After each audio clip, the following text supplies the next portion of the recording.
ഇപ്പോൾ എല്ലാവരും സംസാരിക്കുന്നത് ആരെ പറ്റിയാന്ന് നിനക്കറിയാമോ? ഇല്ല, പറഞ്ഞോളൂ. അഖിൽ മാരാർ. അഖിൽ മാരാർ പറഞ്ഞതിനെ പറ്റി തക്കൊണ്ട് എന്താണ് അഭിപ്രായം? എനിക്ക് തോന്നുന്നില്ല അവൻ ഒരു അഭിപ്രായം അല്ലെങ്കിൽ ഒരു മറുപടി അർഹിക്കുന്ന കാര്യമാണ് പറയുന്നത്. എനിക്ക് തോന്നുന്നില്ല.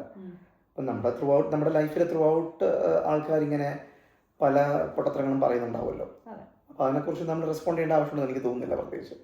പക്ഷേ യു ക്യാൻ അണ്ടർസ്റ്റാൻഡ് ദാറ്റ്. കാരണം ഇതുപോലെ വിവരമില്ലാത്ത അല്ലെങ്കിൽ ഇപ്പം സ്ത്രീകളുടെ ഒരു ഡിഫിക്കൽട്ടി അതിനെക്കുറിച്ച് ചിന്തിക്കാത്ത, എക്സ്പീരിയൻസ് ചെയ്യാത്ത, അത് പറഞ്ഞു കൊടുത്തിട്ടുള്ള ഒരു വീട്ടിൽ അല്ല അവൻ വളർന്നു വന്നതെങ്കിൽ തീർച്ചയായിട്ടും പുള്ളിക്ക് ഇതുപോലത്തുള്ള പല സ്റ്റേറ്റ്മെൻറ്റ്സ് പറയാൻ സാധിക്കും എന്നുള്ളത് മാത്രമല്ല, ചിലപ്പോൾ ഇത് അറിഞ്ഞുകൊണ്ട് പോപ്പുലാരിറ്റിക്ക് വേണ്ടി ചെയ്യുന്ന കാര്യവും ആവാം. മനസ്സിലായില്ലേ? കാരണം when you come and just gloat out something, ഇതുപോലെ മീഡിയ എടുത്ത് പൊക്കി പിടിക്കും. അഖിൽ മാരാർ ആരാണെന്ന് ഒരുപാട് പേര് അറിയും. Any publicity is publicity. So അതുകൊണ്ട് അതിനെക്കുറിച്ച് ഭയങ്കര നമുക്കൊരു റെസ്പോൺസ് കൊടുക്കാൻ അറിയിക്കുന്നു എനിക്ക് തോന്നുന്നില്ല. പക്ഷെ obviously I disagree with it. നമുക്ക് അപ്പം ഓടി നടന്ന് എൻജോയ്മെൻറ്റിന് വേണ്ടി ഒരു പെണ്ണിനെ പ്രസവിക്കുക എന്നൊക്കെ പറയുന്നത് നമുക്ക് എസ്പെഷ്യലി ആസ് എ ഫിസിഷ്യൻ നമുക്ക് ചിന്തിക്കാൻ പറ്റുന്ന കാര്യമല്ല. ഒരു പെണ്ണ്, കാരണം നമ്മൾ കാണുന്നതാണ് ലേബർ റൂമിൽ ഒരു സ്ത്രീ എത്രത്തോളം സഹിച്ചിട്ടാണ് ഒരു കുഞ്ഞിന് ഒരു ജന്മം കൊടുക്കുന്നത് എന്നുള്ളത് നമ്മൾ ആസ് ഫിസിഷ്യൻസ് നമ്മൾ കാണുന്നതാണ്. അപ്പം നാട്ടിലൊക്കെ ഞാൻ പഠിച്ച സമയത്ത് ആൾക്കാർ നൊന്ത് പ്രസവിക്കുന്ന ഇപ്പം എപ്പിഡ്യൂറൽസ് ഒന്നും ഇല്ലാതെ നൊന്ത് പ്രസവിക്കുന്ന ഒരു സംഭവമായിരുന്നു സ്ഥിരം കാണുന്നത്. ഇപ്പം ഇവിടെ ഓബ്വിയസ്ലി എല്ലാവരും എപ്പിഡ്യൂറൽ എടുത്തിട്ടാണ് പ്രസവിക്കാറുള്ളത്. എന്നാൽ പോലും ഇവളുടെ പ്രസവമാണെങ്കിൽ പോലും തന്നെ എപ്പിഡ്യൂറൽ എടുത്തപ്പോൾ എനിക്ക് ഓർക്കുന്നുണ്ട്, മോളുടെ സമയത്ത് എൻ്റെ ഒരു സൈഡിലെ എപ്പിഡ്യൂറൽ വർക്ക് ചെയ്തോളൂ. I mean the other side I could feel absolutely everything. അപ്പോൾ മോളെ ഡെലിവറി കഴിഞ്ഞപ്പോഴേക്കും ഐ വാസ് എക്സോസ്റ്റഡ്. കാരണം ഒന്നാമത് പെയിൻ ഒരു സൈഡിൽ മാത്രമായിട്ട് പെയിൻ, എക്സ്ട്രീം ഹൈ പെയിൻ, മറ്റേ സൈഡിൽ എനിക്കൊന്നും ഫീൽ ചെയ്യുന്നില്ല. So it was very hard. പക്ഷേ അവിടെ യെസ്, അയാൾ പറഞ്ഞത് ആബ്സല്യൂട്ട് മണ്ടത്തരമാണ്. അയാൾക്ക് ഒരു ബോധവും ഇല്ല. Somebody needs to really educate him or try to educate him. പക്ഷേ at the same time I feel like എല്ലാവർക്കും എല്ലാ ആണുങ്ങളും അതേപോലെ ആണെന്ന് ഞാൻ അഗ്രി ചെയ്യത്തില്ല. There are so many men who understand that women go through a lot when they have kids, അല്ലേ? And then എല്ലാ ആണുങ്ങളും കല്യാണം കഴിക്കുമ്പോഴേ ആ ഒരു സെൻസിറ്റിവിറ്റി ഉണ്ടാവണം എന്നും ഇല്ല. ഇപ്പോൾ നമ്മുടെ ആദ്യത്തെ മോളുണ്ടായപ്പോൾ ഐ സ്റ്റിൽ റിമെമ്പർ, മോളെ ഡെലിവറി കഴിഞ്ഞ് പിറ്റേന്ന് നമ്മൾ ഹോസ്പിറ്റലിൽ നിന്ന് പോരാൻ നേരത്ത് ടെനി കൊച്ചിനെ കാർ സീറ്റിൽ പിക്ക് ചെയ്തു. എന്നിട്ട് എന്നോട് പറഞ്ഞു, നീ ഒരു ഹെവി ബാഗ് ഇരിക്കണ്ടായിരുന്നു, നമ്മൾ ഹോസ്പിറ്റലിൽ കൊണ്ടുപോയ ബാഗ്. എന്നോട് പറഞ്ഞു, നീ ആ ബാഗ് അങ്ങ് എടുത്തോളാൻ പറഞ്ഞു. അപ്പോൾ ഞാൻ ഒന്നാമത് ഡെലിവറി കഴിഞ്ഞ് എനിക്ക് ഐ ഹാഡ് ലൈക്ക് ടയർ ഉണ്ടായിരുന്നു, അപ്പോൾ സ്റ്റിച്ചസ് ഇട്ടിട്ടുണ്ട്, ഇതെല്ലാം കഴിഞ്ഞ് ഞാൻ അപ്പോൾ അത് കുഴിഞ്ഞ് ആ ബാഗിൻ്റെ വെയിറ്റ് എടുക്കുമ്പോൾ എനിക്ക് പെയിൻ ഉണ്ട്. So I looked at you like what the you saying to me എന്നുള്ള രീതിയിൽ. And then I remember I talked to you and I think we even had an argument about it. അപ്പോൾ ആ ഒരു sensitivity അന്ന് എനിക്ക് മനസ്സിലാക്കാൻ ചിലപ്പോൾ he was too young to understand that. എന്നല്ല, നമ്മളത് അതിന് രണ്ട് കാര്യങ്ങളുണ്ട്. കാരണം ഞാൻ ആസ് എ ഡോക്ടറായിട്ട് ഞാൻ ഇപ്പം നമ്മൾ ട്രിവാൻഡ്രം മെഡിക്കൽ കോളേജിൽ ജോലി ചെയ്യുന്ന സമയത്ത് ഇപ്പം ഒരു ഡെലിവറി കഴിയുമ്പോഴത്തേക്കും നമ്മൾ അമ്മ റൂമിലേക്ക് വരുന്നു അല്ലെങ്കിൽ ബെഡിലേക്ക് വരുന്നു, നമ്മളെ എത്ര പെട്ടെന്നാണ് അവരോട് എഴുന്നേറ്റ് നടക്കാനും അല്ലെങ്കിൽ എഴുന്നേറ്റ് ഇന്ന കാര്യങ്ങൾ ചെയ്യാനൊക്കെ പറയുന്ന ഒരു ബാക്ക്ഗ്രൗണ്ട് നമ്മുടെ ഉള്ളിൽ കിടപ്പുണ്ട്. അപ്പം ഞാൻ അതേ ഒരു ലാഘവത്തോടെയാണ് ഇവളോട് ഞാൻ പറയുന്നത്. പക്ഷേ മറ്റൊരു സ്ത്രീ എഴുന്നേറ്റ് നടന്നതുകൊണ്ട് ഇവൾക്ക് എഴുന്നേറ്റ് നടക്കണമെന്ന് നിർബന്ധമില്ല. ചിലപ്പം നല്ല ഡിഫിക്കൽട്ടി, സ്റ്റിച്ചസ് ഇട്ടേക്കുന്ന ഡിഫിക്കൽട്ടി ഉണ്ടായേക്കാം. അപ്പോൾ അങ്ങനെ ചിന്തിക്കാൻ എനിക്ക് ആ നിമിഷം സാധിച്ചിട്ടുണ്ടായിരുന്നില്ല. ആ ഒരു സെൻസിറ്റൈസേഷൻ, ആ ഒരു ഇത് ഓവർ ദ ടൈം ബിൽഡ് ചെയ്യുന്ന ഒത്തിരി ആണുങ്ങളും ഉണ്ടാവും, അല്ലേ? ഇപ്പം സെക്കൻഡ് ഡെലിവറിയുടെ സമയത്ത് I feel like he was way more more considerate ആയിരുന്നു ആ ഒരു കാര്യത്തിൽ.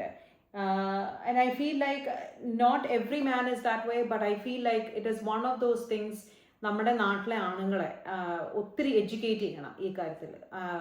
പെണ്ണുങ്ങൾ കടന്നു പോകുന്ന വിഷമവും പെണ്ണുങ്ങൾ കടന്നു പോകുന്ന വേദനയും ഒക്കെ അതൊരു സിമ്പിൾ അല്ല എന്നുള്ള കാര്യം. But at the same time ഞാനൊരു സ്ത്രീ ആയിട്ട് പോലും ഐ വിൽ അഗ്രി ദാറ്റ് അത് മുതലെടുക്കുന്ന ഒത്തിരി പെണ്ണുങ്ങളെ ഞാനിവിടെ കണ്ടിട്ടുണ്ട്.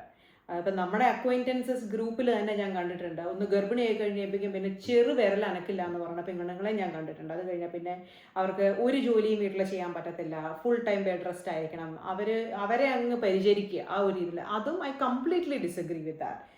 ഫോർ മീ ഒരു മാരേജ് അല്ലെങ്കിൽ ഒരു ഇതെന്ന് പറഞ്ഞാൽ ഇറ്റ് ഇസ് ഒരു 50-50 പാർട്ട്ണർഷിപ്പാണ് എനിക്ക്. അതിൽ രണ്ടുപേരും ആക്റ്റീവ്ലി, ഇപ്പോൾ ഒരു കുഞ്ഞിന് നമ്മൾ ജന്മം നൽകി കഴിഞ്ഞ് കഴിഞ്ഞാൽ കുഞ്ഞിനെ വളർത്തേണ്ട അപ്പൻ്റെ അമ്മയുടെയും കടമയാണ്. അത് ഒരിക്കലും ഒരു സ്ത്രീയുടെ മാത്രമല്ല, അല്ലെങ്കിൽ അതൊരു അപ്പൻ്റെ മാത്രമല്ല, അത് രണ്ടുപേരും കൂടെ നോക്കി ചെയ്യേണ്ട ഒരു കാര്യമാണ്. അത് പറഞ്ഞപ്പോഴാണ് നമ്മുടെ ഇവിടെ US ഒരു ഇൻഫ്ലുവൻസർ ഈ അടുത്തൊരു ഒരു റീല് ചെയ്തിരുന്നു. ഇന്ന് ആക്ച്വലി രാവിലെ ഞാനൊരു റീല് കണ്ടതാണ്. അപ്പൊ അത് നമുക്കൊന്ന് കേട്ട് നോക്കാം. കുട്ടിയെ വളർത്തുക ഇതെല്ലാം ചെയ്യുന്നതിൻ്റെ കൂടെ ഇന്ന് അല്ലേ ജോലിയും ചെയ്യുന്നു സ്ത്രീകൾ. അതൊരു നല്ല കാര്യമാണോ? കുട്ടിയെ പ്രസവിച്ചു കഴിഞ്ഞ് ഒരു സ്ത്രീ വീട്ടിലിരുന്ന കുട്ടിയെ വളർത്തേണ്ടതാണ്. അതാണ് അവളുടെ കടമ, അല്ലാതെ പുറത്തു പോയി ജോലി ചെയ്യുന്നതൊന്നുമല്ല. അപ്പോൾ ആ പുള്ളിക്കാരിയുടെ റീൽസ് ആക്ച്വലി മിക്കപ്പോഴും എനിക്ക് ഇഷ്ടമാണ്. ഐ ലൈക്ക് ദ വേ പുള്ളിക്കാരിയുടെ ഡ്രസ്സിങ് സെൻസ്, പുള്ളിക്കാരിയുടെ ആ ഒരു ചിന്താഗതി, അതൊക്കെ I really appreciate that about her. പക്ഷേ പുള്ളിക്കാരി പറഞ്ഞ ഈ ഒരു കാര്യം അത് കേട്ടപ്പോൾ എനിക്കൊന്നും വിശ്വസിക്കാൻ പറ്റിയില്ല പുള്ളിക്കാരി ഇത് കാര്യമായിട്ട് പറയുന്നതാണെന്നുള്ളത്. അതായത് ഞാൻ വിചാരിച്ചു തമാശയ്ക്ക് അല്ലെങ്കിൽ ഒരു സർക്കാസ്റ്റിക്കലി പറയുന്നതായിരിക്കും എന്ന്. അതായത് നമ്മൾ ഒരു കൊച്ചുണ്ടായി കഴിഞ്ഞു കഴിഞ്ഞാൽ പിന്നെ കൊച്ചിനെ നോക്കി വീട്ടിലിരിക്കേണ്ടതാണ് നമ്മുടെ ജോലി. നമ്മൾ അല്ലാണ്ട് വെളിയിൽ ജോലിക്കൊന്നും അല്ല പോകേണ്ടത്. പെണ്ണിൻ്റെ കടമ എന്ന് പറയുന്നത് കൊച്ചിനെ നോക്കലാന്നുള്ളത്. ഇത് ഏത് കാലത്താണ് നമ്മൾ ജീവിക്കുന്നത്? നമ്മുടെ ഇപ്പം എത്ര പഠിച്ചാണെങ്കിലും പഠിച്ചാലെങ്കിലും നമുക്കെല്ലാവർക്കും വിദ്യാഭ്യാസം, ഞാനൊരു 10-20 വർഷം നടന്നത് പഠിച്ചത് ഈ ഒരു കൊച്ചുണ്ടായി എന്ന് വിചാരിച്ചുകൊണ്ട് ഞാൻ എൻ്റെ ഫുൾ കരിയർ ഗിവപ്പ് ചെയ്ത് ഞാൻ വീട്ടിലിരുന്ന് കൊച്ചിനെ നോക്കാൻ വേണ്ടിയിട്ടല്ല. അതൊക്കെ ഓരോരുത്തരുടെയും ചോയ്സാണ്. അങ്ങനെ ചെയ്യുന്നവരുണ്ടായിരിക്കും. ഇപ്പം എൻ്റെ അപ്പനും അമ്മയും, എൻ്റെ അമ്മ നേഴ്സാണ്. എൻ്റെ അമ്മ നേഴ്സാണ്. ഞങ്ങൾ 2 പിള്ളേർ വളർന്നു വരുമ്പോഴും അമ്മയും അപ്പനും ഒരുപോലെ ജോലി ചെയ്തിട്ടുണ്ട് ആ വീട്ടിൽ. 2 പേരും ജോലിക്കും പോയിട്ടുണ്ട്. അപ്പോൾ വെറുതെ നമ്മൾ വീട്ടിലിരുന്ന് ഭർത്താവ് കൊണ്ടുവന്ന ജോലി ചെയ്ത് കൊണ്ടുവരുന്ന കാശും കൊണ്ട് മാത്രം ജീവിക്കാൻ പറ്റുന്ന ചിലപ്പോൾ ഫാമിലീസ് ഉണ്ടായിരിക്കില്ല. 2 പേരും ജോലി ചെയ്താലായിരിക്കും ചിലപ്പോൾ ഫിനാൻഷ്യലി കാര്യങ്ങൾ കൊടുത്തുള്ളൂ. അതുകൊണ്ട് I completely disagree with that too. അപ്പോൾ അതിനകത്ത് ഇപ്പം ഓരോരുത്തർക്കും അവരുടെ ഒപ്പീനിയൻസ് പറയാനും അത് ചിന്തിക്കാനുള്ള ഒരു സ്വാതന്ത്ര്യം നമുക്കുണ്ടല്ലോ.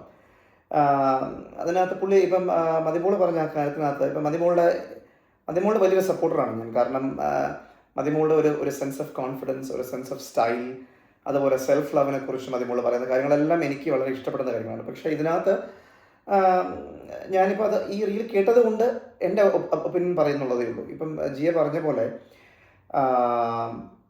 നമ്മൾ ഒരു കുഞ്ഞുണ്ടായി കഴിയുമ്പോഴത്തേക്കും അത് ആക്ച്വലി അമ്മയുടെയോ അച്ഛൻ്റെയോ ഉത്തരവാദിത്തമായിട്ട് നമ്മൾ സെപ്പറേറ്റ് ചെയ്യേണ്ട കാര്യമില്ല.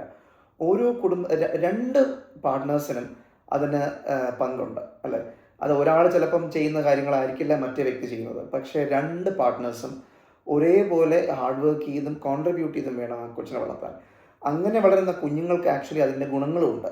2 പാർട്ട്നേഴ്സും അവരെ അച്ഛനും അമ്മയും ഒരേപോലെ ഇൻവോൾവ് ആയിട്ട് കുഞ്ഞുങ്ങളെ റേസ് ചെയ്യുമ്പോൾ അതിൻ്റെ ഡെവലപ്മെൻ്റലി ആൻഡ് സോഷ്യലി അത് ആ കുഞ്ഞുങ്ങളിലും ഒരു ചേഞ്ച് ഉണ്ടാക്കും. കാലക്രമേണ അവർ വളർന്ന് വലുതാകുമ്പോൾ ഓക്കെ നീ കൊച്ചിനെ പോയി അത് ചെയ്ത് അത് ആക്ച്വലി നമ്മൾ ഒരുപാട് സ്ഥലങ്ങളിൽ പോകുമ്പോൾ നമ്മൾ ശ്രദ്ധിക്കാറുണ്ട്. കൺവെൻഷണൽ ആയിട്ടുള്ള ഒരു ഭാര്യ ഭർത്തൃ ബന്ധം നമ്മുടെ മലയാളികൾക്കിടയിലാണെങ്കിൽ സ്ത്രീ തന്നെയാണ് ഓടി നടന്ന് കൊച്ചുങ്ങളുടെ അത് ചെയ്യുന്നതും ഇത് ചെയ്യുന്നതും, അതിൻ്റെ വീട്ടിലെ പണി ചെയ്യണം, കുക്ക് ചെയ്യണം, ക്ലീൻ ചെയ്യണം, എല്ലാം ചെയ്യണം. പക്ഷേ ഇവിടെ നമ്മൾ അങ്ങനല്ല. ഇവിടെ നമുക്ക് വർക്ക് ചെയ്യുന്ന എന്താണോ, കാരണം എന്നെപ്പോലെ തന്നെ ചിലപ്പം എന്നേക്കാളും തിരക്കുള്ള ജോലി സ്കെഡ്യൂളാണ് ഇവർക്ക് ചില സമയത്തുള്ളത്. അപ്പം അത് നമ്മുടെ ഇടയിൽ അത് വർക്ക് ചെയ്യണമെങ്കിൽ എല്ലാ ഉത്തരവാദിത്തങ്ങളും നമ്മൾ ഡിവൈഡ് ചെയ്താലേ പറ്റത്തുള്ളൂ. അപ്പോൾ അങ്ങനെയാണ് നമ്മുടെ ലൈഫ് നമ്മൾ റൺ ചെയ്യുന്നത്. മുമ്പോട്ട് പോകും തോറും നമ്മുടെ സൊസൈറ്റി ഒരു ജോയിൻറ്റ് ഫാമിലിയിൽ നിന്നും ഒരു ന്യൂക്ലിയർ ഫാമിലി ആവുന്നത് കൂടി വരുന്ന ഈ സാഹചര്യത്തിൽ എല്ലാ പാർട്ട്നേഴ്സും അങ്ങനെ തന്നെ ആവണം. ഒരു കൊച്ചുണ്ടായി കഴിയുമ്പോൾ we have to step in. ആണുങ്ങൾ we have to step in and we have to take on. നമ്മളെ കൊണ്ട് എടുക്കാൻ പറ്റുന്ന കാര്യങ്ങൾ മുഴുവനും നമ്മൾ എടുക്കുക. അവരെ കൊണ്ട് ചെയ്യാൻ പറ്റുന്ന കാര്യങ്ങൾ അവർ ചെയ്യുക. ആ കുട്ടിയെ നല്ല രീതിയിൽ വളർത്തിയെടുക്കുക എന്നുള്ളത് തന്നെയാണ് ഒരു സ്ത്രീയുടെ കടമ. ഉള്ള ഭാരങ്ങളൊക്കെ നമ്മുടെ തലയിലേക്ക് എടുത്ത് വെക്കുകയല്ലേ. അതിന് പകരം നമ്മൾ ബുദ്ധി ഉപയോഗിക്കുകയാണ് വേണ്ടത്. കല്യാണം കഴിക്കുമ്പോഴേ നമ്മളെ പുലർത്താൻ കഴിവുള്ളവനാണോ, നീ ധനവാനായിരിക്കണമെന്നില്ല, നമ്മുടെ വീട്ടിൽ ജീവിച്ച രീതി ഏകദേശം അത്രയെങ്കിലും തരാൻ കഴിവുള്ളവനാണോ, അതിന് അപ്പോൾ ചെലവിന് കൊടുക്കാൻ കഴിവുള്ളവനെ തന്നെ കണ്ടുപിടിക്കുക. അവിടെയാണ് സ്ത്രീകളുടെ മിടുക്ക്, അല്ലാതെ ജോലിക്ക് പോകുന്നതിലല്ല. നമ്മളെ കല്യാണം കഴിക്കും നമ്മളെ പോറ്റാനോ പോറ്റാൻ കഴിവുള്ള ഒരാളാണോ? Which again I completely disagree. ഇന്നത്തെ കാലത്തെ പെൺകുട്ടികൾ ഇത്രയും കഷ്ടപ്പെട്ട് നമ്മൾ പഠിച്ചു കഴിഞ്ഞു കഴിഞ്ഞാൽ നമ്മൾ കല്യാണം കഴിക്കുന്നത് വേറൊരാളെ നമ്മളെ പോറ്റാൻ വേണ്ടിയിട്ടല്ല. അല്ലേ? No, I disagree with that. നമ്മൾ പെണ്ണുങ്ങള് നമ്മളെ പഠിച്ചു കഴിഞ്ഞാൽ നമ്മളെ പോറ്റാൻ നമുക്ക് കഴിയണം. നമ്മളെ പോറ്റാൻ വേണ്ടിയിട്ട് എന്നാ പിന്നെ എന്തിനാണ് പിന്നെ നമ്മൾ ഇത്ര പഠിച്ച് നമ്മൾ അതിനകത്ത് അതിന്റെ 2 വശങ്ങളുണ്ട്. ഇപ്പം തക്കട് പറഞ്ഞത് ഒരു വശം, അതായത് നീ പഠിച്ചു കഴിഞ്ഞാൽ നിന്നെ പോറ്റാൻ നിനക്ക് സാധിക്കണം. അത് പഠിച്ച നമ്മളിപ്പോ ഒത്തിരി വിദ്യാഭ്യാസം ഉണ്ടെങ്കിലും കുറച്ച് വിദ്യാഭ്യാസം ഉണ്ടെങ്കിലും ഐ ഫീൽ ലൈക്ക് നമ്മളൊരു കല്യാണത്തിലേക്ക് പ്രത്യേകിച്ചും പോകുമ്പോൾ നമ്മളെ പോറ്റാൻ നമുക്ക് കഴിയുണ്ടെങ്കിൽ മാത്രം നമ്മൾ കയറി വേറൊരു കല്യാണം കഴിച്ചാൽ പോരെ അതിനകത്ത് കയറി മതി. പക്ഷെ ഞാനൊരു കാര്യം പറയട്ടെ, ലൈഫ് ഇസ് സോ കോംപ്ലക്സ്. ഇപ്പം നമുക്ക് ഇപ്പം നീ നിന്നെ പോറ്റാൻ കഴിവില്ലാത്തവർത്തന്നെ കല്യാണം കഴിക്കുമോ? No, what I am saying is, ഇപ്പൊ ഞാൻ വീട്ടില് വെറുതെ കെട്ടിക്കുന്ന ഒരാളിനെ ഞാൻ കെട്ടില്ല. അതാ ഞാൻ പറഞ്ഞത്, രണ്ടുപേരും ചെയ്യണം. അതാണ്. പക്ഷെ I don't want any woman to go into a relationship thinking even ഇനി എന്നെ അങ്ങ് പോറ്റിക്കോളും, അവൻ ഒരു ദിവസം അതങ്ങ് പറ്റില്ല എന്ന് പറഞ്ഞാൽ പിന്നെ ഈ പെണ്ണെന്നായി. അതാ. അപ്പം അത് ശരിയാണ്. നമ്മൾ ഒരു പാർട്ട്ണറിനെ കണ്ടുപിടിക്കുമ്പോൾ എന്നെ നോക്കിക്കോളാം എന്നുള്ള, എന്നെ അവൻ ഇനി നോക്കിക്കോളും, അല്ല എന്നെ ഇനി അവൾ നോക്കിക്കോളും, അങ്ങനെ നമ്മൾ ഒരു പാർട്ട്ണറെ കണ്ടുപിടിച്ച നമ്മുടെ ജീവിതത്തിൽ ഗോപിയാണ് സത്യം എന്ന് പറഞ്ഞു കഴിഞ്ഞാൽ. പിന്നെ നമ്മൾ ആ പുരുഷൻ ഒരുമാതിരി അടിമ പോലെ ഇരിക്കും. പറഞ്ഞു തീർക്കട്ടെ മമ്മ. അപ്പം ഒരു വ്യക്തിനെ കല്യാണം കഴിക്കുന്നത് നമുക്ക് അവരെ നോക്കാനോ അവർക്ക് നമ്മളെ നോക്കാനോ ഒന്നും അല്ല. അതൊന്നും അല്ല കല്യാണത്തിന്റെ അടിസ്ഥാനം എന്ന് പറയുന്നത്. ആ ഒരാളെ മറ്റേ ആൾ നോക്കിക്കുക എന്നുള്ളതല്ല. നോക്കിക്കുക എന്നുള്ളത് മാത്രമൊന്നല്ല, അവരെ കൺട്രോൾ ചെയ്യാനോ അവരെ ചേഞ്ച് ചെയ്യാനോ ഒന്നുമല്ല നമ്മൾ കല്യാണം കഴിക്കുന്നത്. ഓക്കെ, അപ്പോൾ കല്യാണം കഴിക്കുന്നത് എന്തിനാണോ കഴിക്കണോ വേണ്ടയോ, എന്തിനു കഴിക്കണം എന്നുള്ളത് വേറൊരു ചർച്ചയാണ്. നമ്മൾ ടോപ്പിക്കിലേക്ക് വരാം. അതായത് ഒരു കുഞ്ഞ് ഉണ്ടെങ്കിൽ അത് രണ്ടുപേരുടെ ഉത്തരവാദിത്തമാണ്.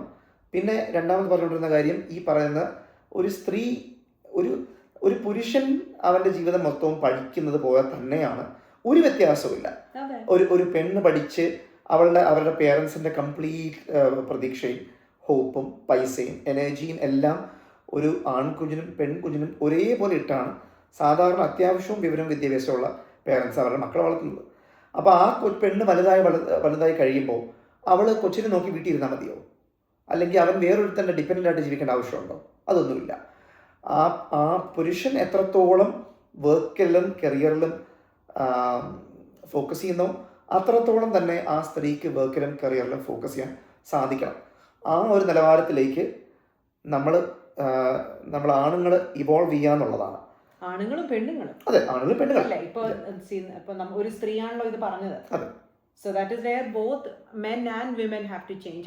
അതേപോലെ തന്നെ ഞാൻ പറയുന്നത്, ഇപ്പം നമ്മുടെ ഒരു കൾച്ചറിൽ ആണായിക്കഴിഞ്ഞാൽ ഐ ഫീൽ ലൈക്ക് ഓക്കെ, ഇവൻ ഇനി കുടുംബം, അവനൊരു ഭാര്യയായി പിള്ളേരായി കഴിഞ്ഞാൽ അവൻ ആ കുടുംബം അങ്ങ് പുലർത്തണം. I feel like that is a lot of stress on that man. ആ പുരുഷന്റെ മേലെ ഒത്തിരി സ്ട്രെസ്സാണ് അതൊക്കെയാണ് ഒരാണായതുകൊണ്ട് നീ ഇതെല്ലാം ചെയ്തിരിക്കണം, ഇനി ഇത് നിന്റെ കടമയാണെന്ന് പറയുന്നത്. അവിടെയും I disagree. I feel like ഒരാണായാലും പെണ്ണായാലും ഇറ്റ് ഹാസ് ടു ബി ഒരു 50-50 പാർട്ട്ണർഷിപ്പ്. ഇപ്പോൾ നമ്മൾ കല്യാണം കഴിച്ചു, അല്ലെങ്കിൽ നമുക്ക് ആദ്യത്തെ മോളുണ്ടായപ്പോൾ ടെനി ആ സമയത്ത് റെസിഡൻസി തുടങ്ങി. നീ സെക്കൻഡ് ഇയർ ആയിരുന്നു അല്ലേ? ഫസ്റ്റ് ഇയർ ആയിരുന്നു. അപ്പോൾ ആ സമയത്ത് ഞാൻ ജോലി ചെയ്യാൻ തുടങ്ങിയായിരുന്നു. അപ്പോൾ ദാറ്റ് ഈസ് വെയർ നമുക്ക് കൊച്ചുണ്ടായി 3 മാസം കഴിഞ്ഞ് കഴിഞ്ഞപ്പോൾ I went back to work. കാരണം ടെനിയുടെ ഒരാളുടെ സ്റ്റൈഫൻഡ് കൊണ്ട് മാത്രം നമുക്ക് ജീവിക്കാൻ പറ്റത്തില്ല, പ്രത്യേകിച്ച് കൊച്ചും കൂടെ ഉള്ളപ്പോൾ. So it is A choice. At the same time it is A necessity. ഞാൻ തിരിച്ച് ജോലിക്ക് പോവുക, ഞാൻ കൊച്ചിനെ ഡേ കെയറിലാക്കിയിട്ട് ജോലിക്ക് പോവുക to support financially for the family എന്ന് വിചാരിച്ചിട്ട് ഇനി റെസിഡൻസി കഴിഞ്ഞ് കഴിഞ്ഞപ്പോൾ ഇനി എൻ്റെ പണിയെല്ലാം കഴിഞ്ഞു, ഇനി ഞാൻ വീട്ടിൽ വെറുതെ കയറിയിരിക്കുക, അങ്ങനെ ആ ഒരു ചിന്താഗതിയും പാടില്ല. അത് എല്ലാവർക്കും അവരവരുടെ ചോയ്സ് ഉണ്ട് കേട്ടോ. ഫോർ മീ, ടെനി ഏർണിംഗ് ആയതുകൊണ്ട് മാത്രം ഞാൻ ഇനി പണി ചെയ്യുന്നില്ല, ഞാൻ ഇനി വീട്ടിൽ കയറിയിരിക്കുകയാണ് അല്ല. ഞാൻ അത്രയും കഷ്ടപ്പെട്ട് പഠിച്ചത്, ഞാൻ അത്രയും വർഷങ്ങൾ കഷ്ടപ്പെട്ട് പഠിച്ചത് ചുമ്മാ വീട്ടിൽ കയറി ഇരിക്കാനല്ല. അത് എനിക്ക് I still love what I do. I love my career. അപ്പോൾ ആ ഒരു എന്താ പറയുക, ഒരു സുരക്ഷിതത്വം എനിക്കും ഉണ്ടാവുക, ആ ഒരു സാറ്റിസ്ഫാക്ഷൻ എനിക്കും ഉണ്ടാവുക എന്നുള്ളത് is a big part of me. Why should I give up? ഞാനൊരു കൊച്ചുണ്ടായത് കൊണ്ട് ഇതെല്ലാം ഞാൻ ഗിവ് അപ്പ് ചെയ്യാണ്? No, I am not ready for that. I don't think any woman should be ready for that unless it is your choice. തീർച്ചയായിട്ടും. ഇപ്പം നമ്മൾ today, ഇന്നത്തെ ലോകം തന്നെ ഏറ്റവും ഉയർന്ന സ്ഥാനങ്ങൾ കീഴടക്കുന്നത് സ്ത്രീകളാണ് അല്ലേ? അപ്പോൾ അങ്ങനെ ഒരു കാലഘട്ടത്തിൽ നമ്മൾ ജീവിക്കുമ്പോൾ വീട്ടിൽ ഇരുന്ന് കുഞ്ഞുങ്ങളെ നോക്കുന്നതാണ് സ്ത്രീയുടെ കടമ എന്ന് പറയുന്ന ഒരു ചിന്താഗതി വളരെ പ്രിമിറ്റീവായിട്ടാണ് എനിക്ക് തോന്നിയത്. അതൊരു പ്രോഗ്രസീവ് തിങ്കിങ് ആണെന്ന് എനിക്ക് തോന്നിയില്ല. കാരണം നമ്മൾ ജീവിക്കുന്ന ലോകം ഒരുപാട് മാറുകയാണ് അല്ലേ? ആണുങ്ങളോടൊപ്പം തന്നെ ഉയർച്ചകളിലേക്ക് സ്ത്രീകളും വരുന്നുണ്ട്. അത് കാണുമ്പോൾ ഇപ്പം ഇവള് ഉയർന്നു പോകുന്നതും അല്ല, നാളെ എൻ്റെ മോള്, ഞാൻ അവളുടെ അടുത്തും പറയുന്നുണ്ട്, go out and rule the world. ഏതെങ്കിലും ഒരു പയ്യനെ കല്യാണം കഴിക്കണോ, നിനക്കൊരു ബോയ് ഫ്രണ്ട് ഉണ്ടാവണോ എന്നൊന്നും നിൻ്റെ ജീവിതത്തിൽ ഒരു പ്രയോറിറ്റീസേ ആവേണ്ട കാര്യമില്ല. You go and rule the world. അല്ലെ, നീ വലിയ വലിയ കാര്യങ്ങൾ സ്വപ്നം കാണുക, വലിയ വലിയ കാര്യങ്ങൾ ചെയ്യുക. അതിലേക്ക് ഒരു ബന്ധം ഒരു പുരുഷൻ വരുമ്പോൾ വരട്ടെ, റൈറ്റ് റീസൺസിന് നിങ്ങൾക്ക് ഒരു പുരുഷൻ വരുമ്പോൾ വരട്ടെ. പക്ഷേ ഒരാളെ നോക്കാനോ അല്ലെങ്കിൽ അവൻ്റെ കുഞ്ഞുങ്ങളെ നോക്കി വീട്ടിലിരിക്കാനോ അതൊന്നുമല്ല ഒരു സ്ത്രീയുടെ ജോലി എന്ന് പറയുന്നത്. ഇപ്പം ഞാൻ വളർന്നു വന്ന സാഹചര്യത്തിൽ വീട്ടിലമ്മമാരും ഒക്കെ തന്നെയാണ് നമ്മളെ വളർത്തിയതും. അച്ഛൻ വെളിയിൽ പോയി ജോലി ചെയ്ത് പൈസ ഉണ്ടാക്കുന്നവരും. അപ്പം അത് മോശമാണെന്ന് ഞാൻ പറയുന്നില്ല. ഓരോ കൾച്ചറിലും ഓരോ വീട്ടിലും വർക്ക് ചെയ്യുന്ന പല കാര്യങ്ങളുണ്ട്. പക്ഷേ നമുക്ക് ജനറലൈസ് ചെയ്യാൻ പറ്റത്തില്ല. ചില വീടുകളിൽ അമ്മമാർ വീട്ടിൽ നിന്ന് കുഞ്ഞുങ്ങളെ നോക്കി അപ്പൻ ജോലി ചെയ്യുന്നതായിരിക്കാം വർക്ക് ചെയ്യുന്നത്. ചില വീട്ടിൽ അച്ഛൻ വീട്ടിൽ നിന്ന് കുഞ്ഞുങ്ങളെ നോക്കിയിട്ട് അമ്മയായിരിക്കും പോയി ജോലി ചെയ്യുന്നത്. ഒത്തിരി ഉണ്ട്. ഇവിടെ അമേരിക്കയിൽ തന്നെ അങ്ങനത്തെ ഒത്തിരി ഫാമിലീസ് ഉണ്ട് വേർ ചിലപ്പോൾ വൈഫിനായിരിക്കും കൂടുതൽ ഒരു ഇൻകം ഉണ്ടാക്കുന്ന ഒരു പ്രൊഫഷൻ ഉള്ളത്. So where the wife goes to work and then പിള്ളേരെ നോക്കാൻ അല്ലെങ്കിൽ ഒരു ബേബി സിറ്റർ ആക്കാൻ അല്ലെങ്കിൽ ഒരു ഡേ കെയറിൽ വിടാൻ അത് ഒത്തിരി എക്സ്പെൻസീവ് ആവുന്നുള്ളതുകൊണ്ട് where the husband chooses to stay home and takes care of that. But that doesn't make him any lesser of a man. അത് ചെയ്യുന്നതുകൊണ്ട് ആ പുരുഷന് പിന്നെ വിലയില്ലാണ്ടാവുന്നില്ല. So that is where I feel like ആണായാലും പെണ്ണായാലും നമ്മൾ ഇത് ഇന്ന ഒരാളുടെ ജോലി, അത് ഇന്ന ഒരാൾ ചെയ്യണം, അല്ലെങ്കിൽ ഇത് നിന്റെ കടമ, അതല്ല. I feel like it has to be ആ ഒരു 50-50 ഓർ സേ ഇപ്പോൾ ഒരു 40-60 ആണെങ്കിൽ കൂടി where it has to first of all work but at the same time ഇതാണ് നിന്റെ പണി എന്നിപ്പം നീ നാളെ എന്നോടൊന്ന് പറയണം ഇതാണ് നിന്റെ കടമ, ഞാൻ അങ്ങനെ ഞാൻ പുല്ല് വിലയായിരിക്കും എനിക്ക്. അത്രേ ഉള്ളൂ. അപ്പം ഇതിൻ്റെ നട്ഷൽ നമ്മൾ സമ്മറൈസ് ചെയ്യാൻ നോക്കുകയാണെങ്കിൽ രണ്ട് കാര്യങ്ങളാണ് നമ്മളിത് ഇവിടെ സംസാരിച്ചതിൽ നിന്നും നമുക്ക് കമ്മ്യൂണിക്കേറ്റ് ചെയ്യാൻ ഉദ്ദേശിച്ച രണ്ട് കാര്യങ്ങളാണ്. ഒന്ന്, നമുക്ക് നമ്മുടെ ജെൻഡർ കാരണം നമുക്ക് ഒരു റെസ്പോൺസിബിലിറ്റി ആ വ്യക്തിയോട് നമുക്ക് അസൈൻ ചെയ്യാൻ പറ്റത്തില്ല. Do not assign a responsibility because of your gender. അത് how can we the better question is how can you be partners in that activity. അല്ല, ഇപ്പോൾ കൊച്ചിനെ വളർത്തുന്നതാണെങ്കിൽ അല്ലെങ്കിൽ വീട്ടിലെ പരിപാടികളാണെങ്കിൽ ഹൗ കെൻ യു ഈക്വലി അല്ലെങ്കിൽ how can you divide the responsibility in a way that is respectful to both people. That is the question. Okay, നമ്മുടെ ആ കുടുംബത്തിലെ ആ ഒരു വിഷയം, ആ ഒരു ടാസ്ക് രണ്ട് പാർട്ട്നേഴ്സിനും ഏത് രീതിയിലാണ് ഡിവൈഡ് ചെയ്ത് കോൺകർ ചെയ്യാൻ പറ്റുക എന്നുള്ളതാണ് ഒരു ചോദ്യം. ഓക്കെ, അപ്പോൾ അത് അങ്ങനെ തന്നെ ആവണം. രണ്ടുപേരും ഇനിഷ്യേറ്റീവും എഫർട്ടും ഉത്തരവാദിത്വവും എടുത്തിട്ട് വേണം വീട്ടിലെ ഓരോ കാര്യങ്ങളും ചെയ്യാൻ. അതൊന്ന്. രണ്ടാമത്തെ കാര്യം എന്ന് പറയുന്നത് ഈ പറയുന്ന സംഭവം, അതായത് വീട്ടിലിരുന്ന് കൊച്ചുങ്ങൾ നോക്കുക എന്നുള്ളതല്ല ഒരു സ്ത്രീയുടെ കടമ. അത് സ്ത്രീയുടെ കടമകളിൽ എത്രത്തോളം സ്ത്രീയുടെ കടമയാണോ അത്രത്തോളം തന്നെ പുരുഷൻ്റെ കടമയാണ്. ഒരു വ്യത്യാസവുമില്ല. അത് ആ ഒരു രീതിയിൽ തന്നെ നമ്മുടെ ഇവോൾവ് ചെയ്യും തോറും നമ്മളത് കണ്ടേ തീരും. അല്ലാതെ പണ്ടത്തെ ആൾക്കാർക്ക് അച്ഛന്മാർ വെളിയിൽ പോയി ജോലി ചെയ്ത് അല്ലെങ്കിൽ അച്ഛന്മാർ ജോലി ചെയ്ത് കൊണ്ടുവരുന്ന പൈസയ്ക്ക് അമ്മ ജീവിക്കുന്ന കാലമൊന്നുമല്ല ഇപ്പം the woman is as strong and independent as the man is. അതങ്ങനെ തന്നെ ആവണം. അല്ലെങ്കിൽ നമ്മൾ പുറമോട്ട് പോകത്തേ ഉള്ളൂ. അപ്പോൾ അതാണ് ഇന്നത്തെ നമ്മുടെ മെസ്സേജിൻ്റെ ടേക്ക് അവേ. അപ്പോൾ thank you. Signing off, doctor Georgia and doctor Chenni Gomez. ആയിക്കണ്ണ റെക്കോർഡായിരുന്നു.